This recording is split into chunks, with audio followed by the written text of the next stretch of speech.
chow mein खिएबो संगे चाट हम chow mein खिएबो संगे चाट गे पगली घूमेबो मिथिला हाट गे पगली घूमेबो मिथिला हाट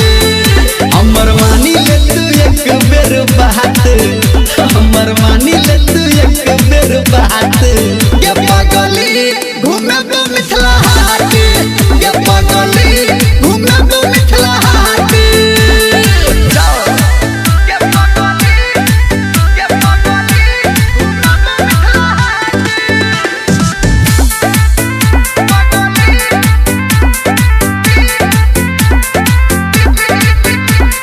रील्स बनई है तू फोटो खींचई है जाके अररिया में हवा तू खई है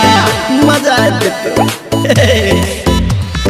रील्स बनई है तू फोटो खींचई है जाके अररिया में हवा तू खई है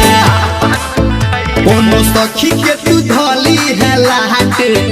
कोनो सखी के तू धली है लाहट गे पगली घूमेबो मिथिला हाट गे पगली घूमेबो मिथिला हाट गे पगली घूमेबो मिथिला हाट मां गायत्री रिकॉर्डिंग स्टूडियो एक जिला मधुबनी में एकरे छै हाला हम चिल भर तोहर बारा दिल बहाला तब न लजबो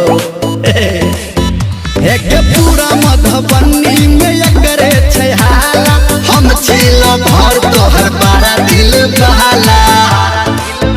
धर्मेंद्र संजय कर तो मुलाकात धर्मेंद्र संजय कर तो मुलाकात ये पगली घूमेबो मिथिला हाट ये पगली घूमेबो मिथिला हाट हे रेडी रही है अब छियो गाड़ी से लजबोगे तोरा दुआरी से हम चाउमीन खिएबो संगे चाट हम चाउमीन खिएबो संगे चाट गे पगली घूमेबो मिथिला हाट गे पगली